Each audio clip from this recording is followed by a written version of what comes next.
Commander Eric Lawson shifted uncomfortably in his seat. The chair, designed for a body structure nothing like his own, dug into his back. The massive chamber of the Galactic Council stretched before him, filled with beings from across the stars. 200 different species, each with their own delegates, watched as Susan Mitchell, Earth's ambassador, stood at the speaking platform. The journey here had taken months. Earth had finally developed faster than light travel 5 years ago, and the discovery of alien life had followed shortly after. Now, humanity was making its formal request to join the Galactic Council, the governing body that maintained peace and facilitated trade throughout this arm of the Milky Way. Distinguished delegates, Susan began, her voice steady despite the tension. On behalf of Earth and all humans, I thank you for this opportunity. Our species may be new to the galactic community, but we bring unique perspectives and valuable resources. We seek to learn from your wisdom and contribute to the greater good of all sentient life. A low murmur rippled through the assembly. Lawson noticed several delegates leaning toward each other, mandibles and tentacles twitching. He couldn't understand their languages, but their body language seemed dismissive. Susan continued her carefully prepared speech, highlighting humanity's achievements in art, science, and philosophy. She spoke of Earth's biodiversity, its cultural variety, and humanity's quick adaptation to new challenges. When she finished, there was a moment of silence. Then, something unexpected happened. Laughter. It started with the Xalaxians, an ancient insectoid species seated at the High Council table. Their chittering sounds were unmistakably mocking. Soon, other delegates joined in. The laughter spread across the chamber like a wave. The human thinks they're ready for membership, translated Lawson's earpiece as a squid-like being burbled to its neighbor. The council president, a tall, gray-skinned humanoid with 4 arms, raised a hand for quiet. Ambassador Mitchell, he said, his voice deep and resonant, while we appreciate your enthusiasm, you must understand that the council has standards. Standards we have met according to your published criteria, Susan replied firmly. Perhaps the criteria need revision if humans believe they qualify, said the Xalaxian representative, causing another round of laughter. For the next hour, delegate after delegate rose to point out human flaws. They mocked humanity's biological inefficiencies. They'd ridiculed Earth's ongoing environmental challenges. They questioned how a species still dealing with internal conflicts could possibly contribute to galactic peace. Humans are emotional and unpredictable, said one. Their technology is borrowed and crude, said another. They have barely left their solar system, added a third. Lawson's face burned with humiliation as he watched Susan try to defend humanity against the onslaught. This wasn't the diplomatic welcome they had expected. It was public ridicule. Finally, the council president called for a vote. All in favor of accepting Earth's application for membership. Not a single hand, tentacle, or appendage was raised. All in favor of classifying humans as a Category 4, pre-sentient species requiring supervision rather than alliance. The vote was unanimous. The Xalaxian delegate stood. The Xalaxian Empire volunteers to oversee the human problem. We have experience with guiding primitive species. So noted, the council president said. Ambassador Mitchell, the council has spoken. Earth is not ready for membership. Return to your planet and inform your leaders of our decision. The Xalaxian delegation will arrive within 6 months to begin their supervisory role. Susan stood tall despite the defeat. We hear the council's decision, though we disagree with its assessment. Humanity will prove its worth, with or without your approval. Her words were met with more laughter as she and the Earth delegation were escorted from the chamber. Back on their ship, Lawson found Susan staring out at the stars. They'll regret this, he said quietly. Susan turned to him, her expression resolute rather than defeated. Yes, Commander, they will. Not because we'll seek revenge, but because they've severely underestimated what humans can do when challenged. She straightened her uniform. Set course for Earth. We have work to do. 6 months passed quickly. Earth's governments united under a single banner for the first time in human history, preparing for the arrival of the Xalaxians. Military forces trained together. Scientists shared research openly. Old enemies became reluctant allies against a common threat from the stars. On a crisp autumn morning, the Xalaxian fleet appeared in Earth's orbit. 12 massive ships, their hulls covered in strange, shifting patterns that hurt the eyes if watched too long. They made no attempt to hide or approach peacefully. They simply arrived and took position, like predators surrounding prey. The first message from the Xalaxian overseer was broadcast worldwide without warning, interrupting all communications. Admiral Kex, his insectoid face filling screens across the planet, spoke with a voice that sounded like grinding metal. People of Earth, the Galactic Council has placed you under our guidance. You will provide resources according to our requirements. You will submit your technology for evaluation. You will accept our presence on your world. Resistance will be met with appropriate correction. President Helen Garcia, speaking for Earth's unified government, responded firmly but carefully. We welcome cultural exchange, but Earth is a sovereign world. We will trade fairly, but we will not submit to demands or threats. For 3 days, messages went back and forth. The Xalaxians demanded submission. Earth offered cooperation instead. The tension grew with each exchange. On the 4th day, without warning, the Xalaxians demonstrated their power. A beam of light shot from the largest ship, targeting the International Orbital Research Station.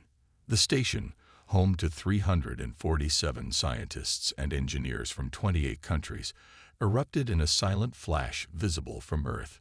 No one survived. Among the dead was Dr. Olivia Hayes, who had been developing a new form of quantum communication. Her husband, Aaron Hayes, watched the destruction from Mission Control in Houston.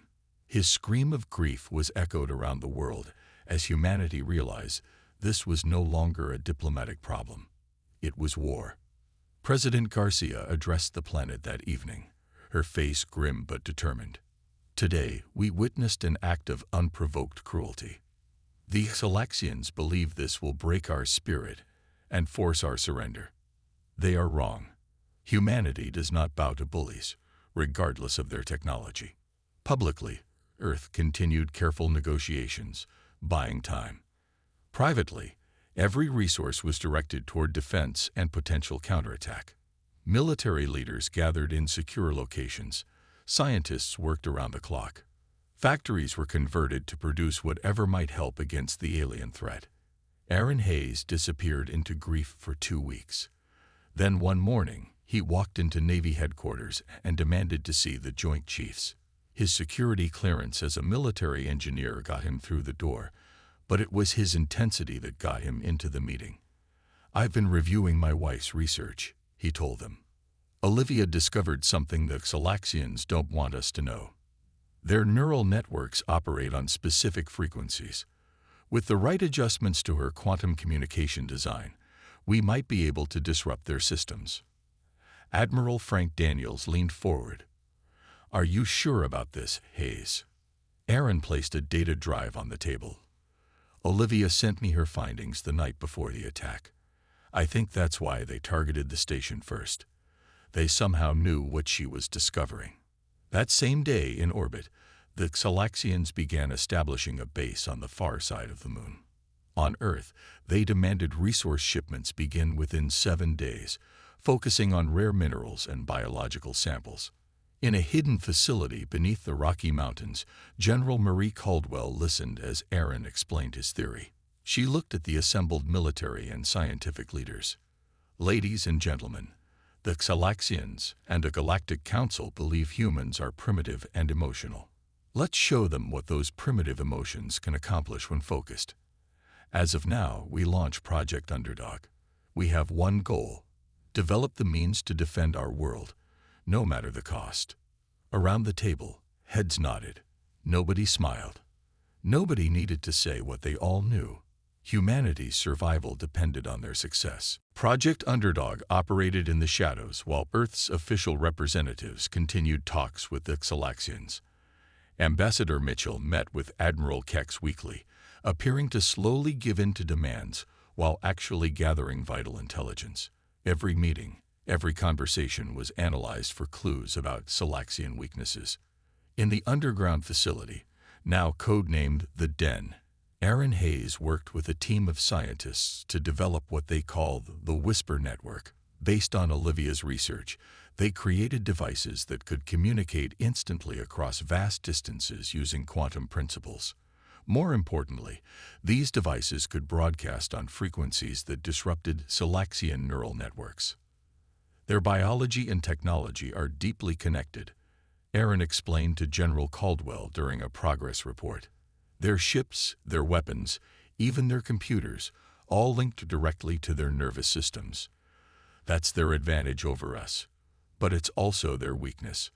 The first test of the Whisper Network came 60 days after the destruction of the orbital station. A small device, disguised as a routine satellite, was launched into orbit. When activated, it emitted a targeted pulse at its Selaxian scout ship. The effect was immediate. The ship drifted out of formation, its systems temporarily confused.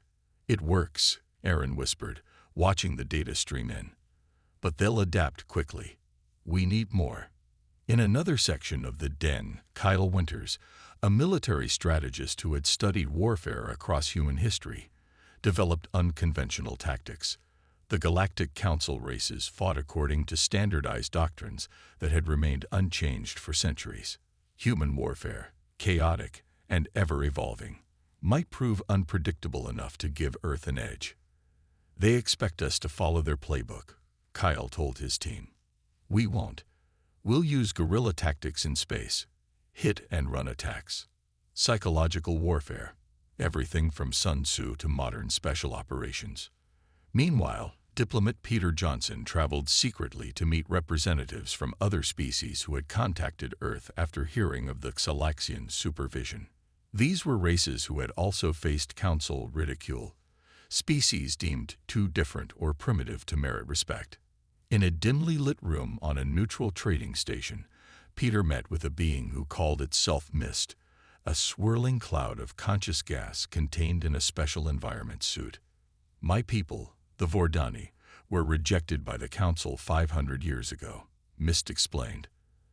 "They called us primitive because we build with thought rather than matter. But we have watched humans with interest. You think differently. Different enough to help us against the Selaxians?" Peter asked. "Perhaps, and not just us. The Lithori, the Kelpie, the Novali, all dismissed by the Council, all possessing knowledge that might help Earth. On the Moon, the Selaxian base grew. On Mars, they began establishing mining operations, stripping resources without concern for future human exploration. On Earth, they demanded increasing tributes while setting up monitoring stations in major cities." Admiral Kex met with President Garcia, his mandibles clicking with what humans now recognized as amusement. "Your species adapts quickly to servitude. The Council will be pleased with our progress." "We're simply being practical," Garcia replied, hiding her disgust. "Cooperation benefits everyone." That night, she received a secure communication through the Whisper Network. Aaron's face appeared on her private screen. "Madam President, we're ready for Phase 1. The overlooked Concordat, our alliance with the outcast species, has provided the missing pieces." Garcia glanced at the latest demands from the Selaxians, human test subjects for biological research. "Begin immediately," she ordered. They pushed too far. In orbit, Captain Lisa Martinez received her orders. Her small ship, equipped with Luthori camouflage technology and Hayes disruptor array, moved silently toward the Selaxian flagship. 5 other ships like hers approached different targets simultaneously. "Remember," she told her crew, "we're not trying to destroy them. We're sending a message." She activated the Whisper Network. "This is for the 347. Operation Silent Response begins now." Across Earth, humans looked up at the night sky and waited. The first strike against their overseers was about to begin. No one knew if it would work or if it would doom humanity forever. But they knew one thing for certain. They would not submit quietly to ridicule and control. Captain Lisa Martinez held her breath as her ship glided silently toward the massive Xalaxian flagship. The Luthori camouflage technology bent light around her vessel, making it nearly invisible. 5 other Earth ships approached their targets with the same stealth. This mission had to succeed. There would be no second chance. "All systems ready," her first officer whispered, as if the Xalaxians might hear them through the vacuum of space. Lisa nodded. "Activate the haze array on my mark. Remember, target their communication nodes first, then propulsion." Inside the Xalaxian flagship, Admiral Kex was reviewing reports of Earth's compliance. The humans were surrendering their resources faster than expected. Perhaps they were more rational than he had initially thought. His mandibles clicked with satisfaction. Suddenly, his neural interface flickered. Strange patterns disrupted his connection to the ship. Around him, other Xalaxians began chittering in confusion as their own interfaces malfunctioned. "What is happening?" he demanded, but the ship's systems no longer responded to his commands. "Now," Lisa ordered. The haze array activated, broadcasting the precise frequencies that Aaron had identified. The effect was immediate and devastating. Throughout the Xalaxian flagship, neural networks crashed. Systems went offline. The massive ship drifted, powerless and blind. Before the Xalaxians could react, small boarding parties from Lisa's ship entered through maintenance airlocks. They moved quickly, placing specialized devices at key junction points throughout the vessel. These weren't bombs. They were permanent disruptors that would prevent the Xalaxians from fully recovering their neural-based technology. On the other side of Earth orbit, the 5 additional human ships executed identical attacks on smaller Xalaxian vessels.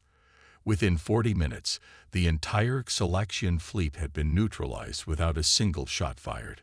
Lisa entered the flagship's command center to find Admiral Kex and his officers disoriented, their connection to their technology severed. "Admiral," she said calmly, "I bring a message from Earth. We are not your servants. We are not primitives to be supervised.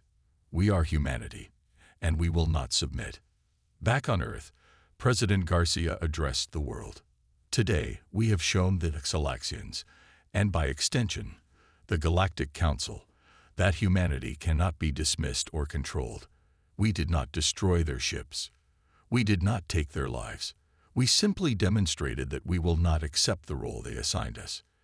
In the den, Aaron watched the speech with tears in his eyes. "This was for you, Olivia," he whispered. The news of humanity's victory spread quickly across the galaxy. The Galactic Council convened an emergency session, unable to understand how the primitive humans had defeated the Xalaxian fleet without destroying a single ship. Peter Johnson continued his diplomatic work with renewed energy. The overlooked Concordat grew as more species came forward, impressed by humanity's approach. The Luthori, masters of bioengineering who resembled tall, willowy trees, shared advanced medical knowledge. The Kelpie, small blue beings who understood dimensional physics in ways humans never imagined, offered insights into faster-than-light travel. The Novelli, who appeared as shimmering lights and specialized in psychic technology, taught humans about non-physical communication. At a secret meeting of the Concordat, Mist addressed the gathered representatives. "For too long, the Council has defined an advancement on their terms only. They ridiculed us all for being different. Humans have shown us that our differences are strengths when combined." A Luthori delegate raised a branch-like arm. "The Council believes power comes from conformity. They cannot comprehend what we are building here, a true alliance of unique perspectives." Aaron Hayes, invited as Earth's scientific representative, looked around at the diverse gathering. "My wife believed that communication was the key to understanding. She never got to see this, but she would have loved it. Different species finding common ground despite our differences." On the Xalaxian flagship, now under Earth control, Lisa Martinez received an unexpected transmission from deep space. It came from a species unknown to the Concordat, one that had been watching events unfold with great interest. "We have observed your victory," the message stated.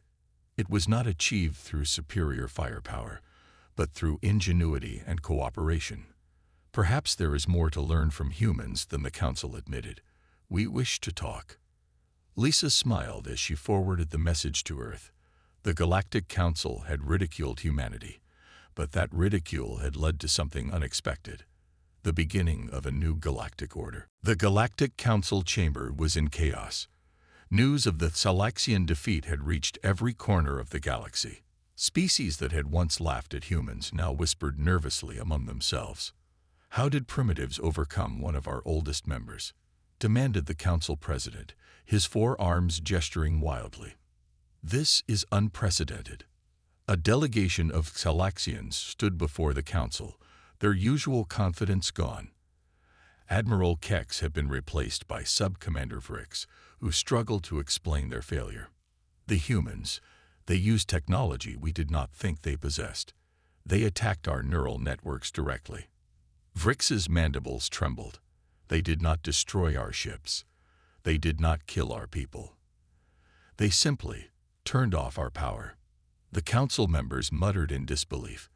The humans had shown mercy, a concept many Council species considered a weakness. Meanwhile, Earth prepared for the inevitable response. The Salaxian ships remained in orbit, their crews allowed to stay aboard, but unable to use their weapons or engines. Earth now controlled who came and went from the solar system. In the den, Aaron worked with scientists from the Concordat species to develop defenses against potential Council retaliation. The Kelpie representative, a small blue being named Poole, showed him dimensional mathematics that made his head spin. "Your wife's quantum theories were closer to the truth than she knew," Poole said. "With some adjustments, we can create a shield around your entire solar system." The Lothori, plant-like beings with deep knowledge of biological systems, helped human doctors develop treatments for injuries sustained during the operation. Their representative, Root, worked particularly closely with Aaron. "Your grief for your mate remains strong," Root observed one day. "My species feels loss differently, but we understand its importance to humans." Aaron nodded. "Olivia would have loved meeting all of you. She always said the universe was too big for any one species to have all the answers." On the diplomatic front, Ambassador Mitchell prepared to return to the Galactic Council. This time, she would not go as a supplicant. She would go with representatives from the overlooked Concordat and evidence of the Council's systematic suppression of non-standard species. Before leaving, she met with President Garcia and the leadership of the Concordat. "We need to be clear about our goals," Garcia said. "We're not seeking revenge. We're seeking reform." Mist's gaseous form swirled in agreement inside their containment suit. For centuries, the Council has maintained power by keeping species divided. What they fear most is what we have created: true cooperation across different evolutionary paths. In space, Captain Lisa Martinez continued her communication with the mysterious species that had contacted her. They called themselves the Observers, and they revealed that they had been watching Council activities for millennia. "We have stayed hidden because the Council destroys what it cannot control," their representative explained. "What humanity has achieved with the Concordat gives us hope that change is possible." Lisa brought this information to Earth's leadership. "The Observers say there are dozens of species that have been hiding from the Council. Some have technologies we can barely imagine." 2 weeks after defeating the Salaxians, Earth received a formal summons from the Galactic Council. They demanded that humans appear to explain their unprovoked attack on Salaxian ships. In response, Ambassador Mitchell sent a brief message: "Earth will attend. We will bring evidence of the Council's true nature. Prepare yourselves." The night before departing for the Council, Mitchell visited the memorial for the 347 scientists lost on the space station. Aaron Hayes stood there already, looking up at the names etched in stone. "I've been thinking about what we're fighting for," Aaron said without turning. "It's not just about proving humans aren't primitive. It's about creating a galaxy where being different isn't seen as being less. Mitchell nodded.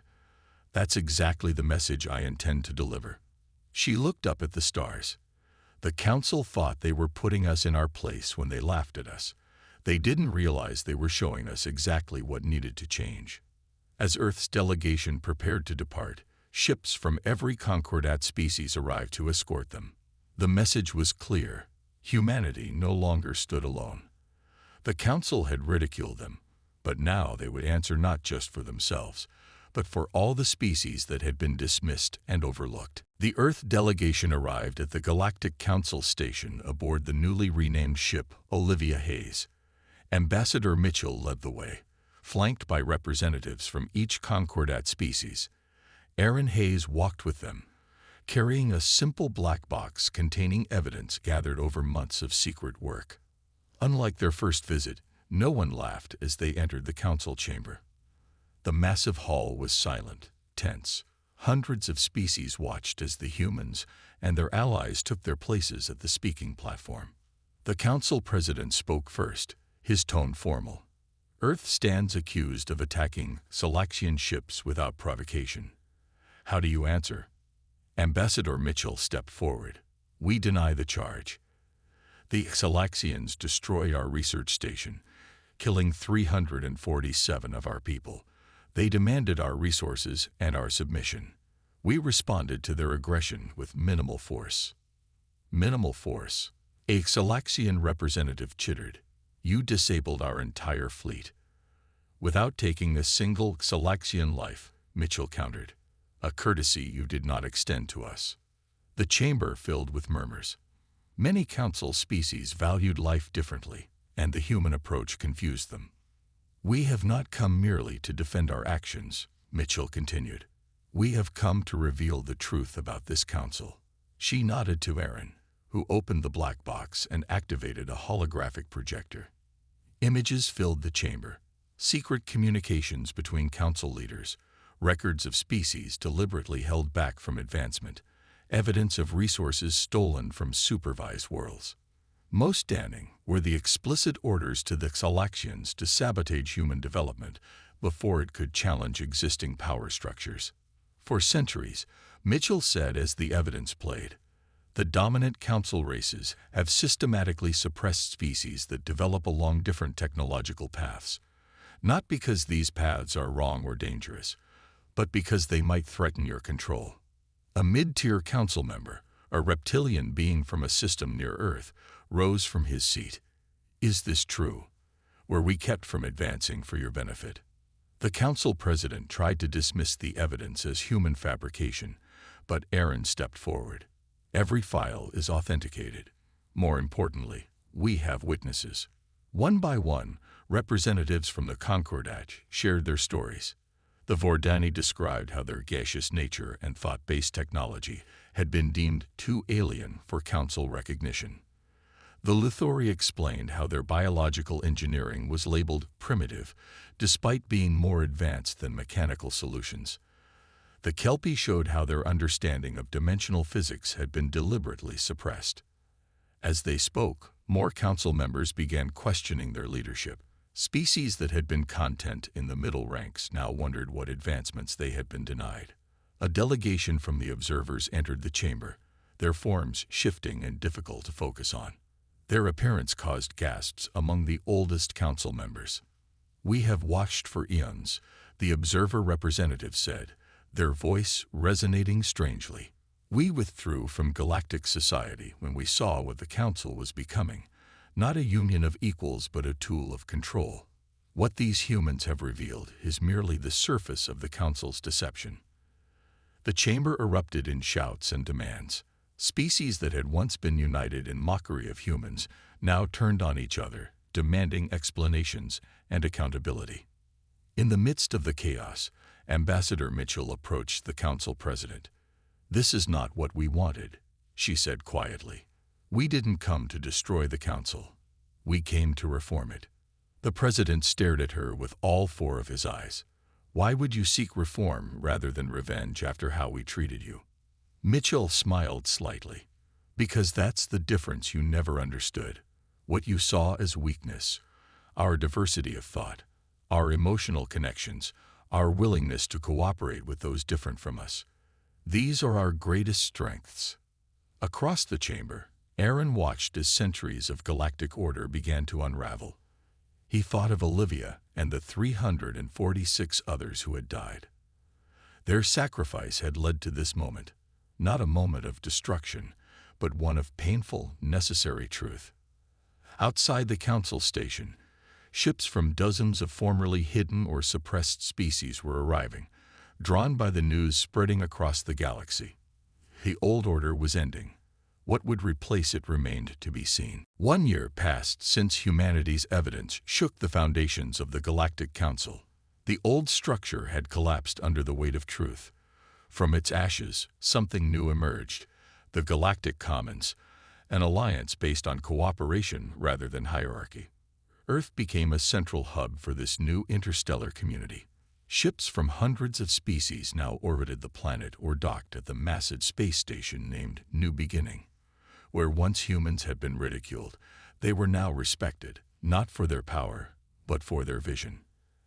Admiral Eric Lawson, promoted after the events at the Council, stood at the observation deck of New Beginning. He remembered sitting in that uncomfortable chair a year ago, watching humanity being mocked. Now he watched as human scientists worked alongside beings from across the galaxy, each bringing unique perspectives to shared problems. Quite a view, isn't it?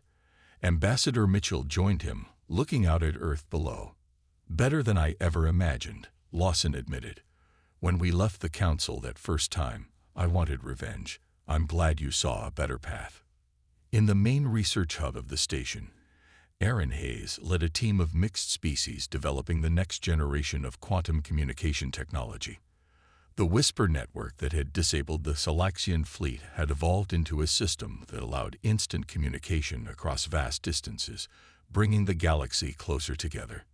Your approach is unusual, said Poole, the small blue Kelpie mathematician, but I see why it works now. By thinking in 3 dimensions rather than 5, you avoid the cascade problem. Aaron smiled. Such exchanges happen constantly now. Different species finding value in their different ways of thinking. On Earth, President Garcia welcomed representatives from 20 newly discovered species. These were races that had hidden from the Council for centuries, fearful of being labeled primitive or being exploited. Now they emerged, bringing art, philosophy, and science that enriched all. We welcome you to a galaxy that is changing, Garcia told them. Not because one species dominates, but because all species contribute. The former council president, now serving as an observer to the Galactic Commons, approached her after the ceremony. I still do not fully understand how this works, he admitted. In the old system, power came from strength and age. Here, power seems to come from adaptation. Garcia nodded. And diversity. And cooperation. We're stronger together than apart. At the memorial site for the 347 scientists lost on the space station, a ceremony began. Representatives from every species in the Commons gathered to honor those whose deaths had ultimately led to a new galactic order. At the center stood a simple stone monument with their names, and above it, a holographic message. They reached for the stars. We carry them with us. Aaron Hayes stepped forward to speak. He had avoided public appearances for months after the council's collapse, preferring to work quietly in his lab. But today was different. My wife Olivia believed that understanding comes through communication, he began. She didn't live to see this day, but her work made it possible. All of us here, human and non-human alike, have lost something to the old ways of thinking. But together, we've built something better. He looked around at the gathered beings, some with tentacles, some with wings, some with no physical form at all. We were ridiculed for being emotional, for being adaptable, for thinking differently. Those traits saved us, and now they're helping to save others. As the ceremony ended, news arrived from the edge of charted space. A probe from the Novali had discovered signs of a new intelligent species, one that showed great promise but was still confined to their home system. "How should we approach them?" asked the Novali representative, her form shimmering with light. Ambassador Mitchell smiled, with respect and openness. "We'll invite them to join us when they're ready, not demand they conform to our ways." That evening, as Earth's sun set, Admiral Lawson found himself again on the observation deck. He remembered Ambassador Mitchell's words from a year ago. "They'll regret this." But it hadn't ended in regret. It had ended in renewal. The Galactic Council had ridiculed humanity, seeing only what humans lacked. Humanity had answered not with vengeance, but with vision. And in doing so, had rebuilt the stars.